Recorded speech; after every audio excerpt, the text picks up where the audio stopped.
பல்லடம் அருகே தனியாக இருந்த காதல் ஜோடியை மிரட்டி செல்போன் மற்றும் இரு சக்கர வாகனங்களை பறித்துச் சென்ற 4 பேர் கைது. திருப்பூர் மாவட்டம் பல்லடம் அருகே அருள்புரத்தில் பொள்ளாச்சியைச் சேர்ந்த விஜயகுமார் என்பவரும், கள்ளக்குறிச்சியைச் சேர்ந்த முத்தழகி என்பவரும் தனியார் பனியன் நிறுவனத்தில் பணிபுரிந்து வருகின்றனர்.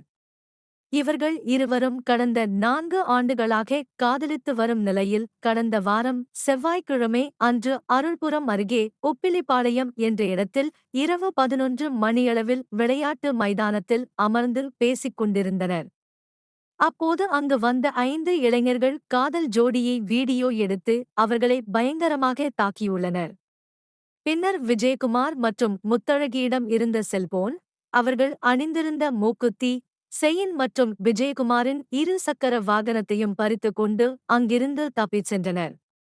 விஜயகுமார் அளித்த புகாரின் பேரில் பல்லடம் காவல்துறையினர் அந்த இளைஞர்களை தேடி வந்த நிலையில் அவர்கள் அருள்புரத்தில் உள்ள கறிக்கடையில் பணிபுரிபவர்கள் என்பதும், சேகம்பாளையத்தைச் சேர்ந்த பிரகாஷ் என்பவரின் மகன் ஆகாஷ், திருநெல்வேலி மாவட்டம் அம்பாசமுத்திரத்தைச் சேர்ந்த முத்து என்பவரின் மகன் ராஜா, முருகன் என்பவரின் மகன் மணிகண்டன், ஜெயக்குமார் என்பவரின் மகன் சக்திராகேஷ் ஆகியோர் இந்த சம்பவத்தில் ஈடுபட்டது தெரிய வந்த நிலையில் பல்லடம் குற்றப்பிரிவு காவல் ஆய்வாளர் கவிதா லட்சுமி தலைமையிலான சிறப்பு காவலர்கள் ராஜா, மணிகண்டன், சக்திராகேஷ் ஆகியோரை திருநெல்வேலியில் வைத்து கைது செய்தனர்.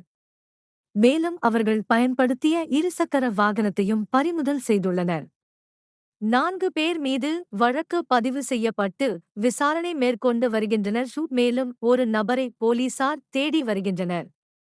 நள்ளிரவில் காதல் ஜோடியை மிரட்டி அவர்களிடம் பணப்பறிப்பில் ஈடுபட்ட சம்பவம் பல்லடத்தில் பரபரப்பு ஏற்படுத்தியுள்ளது.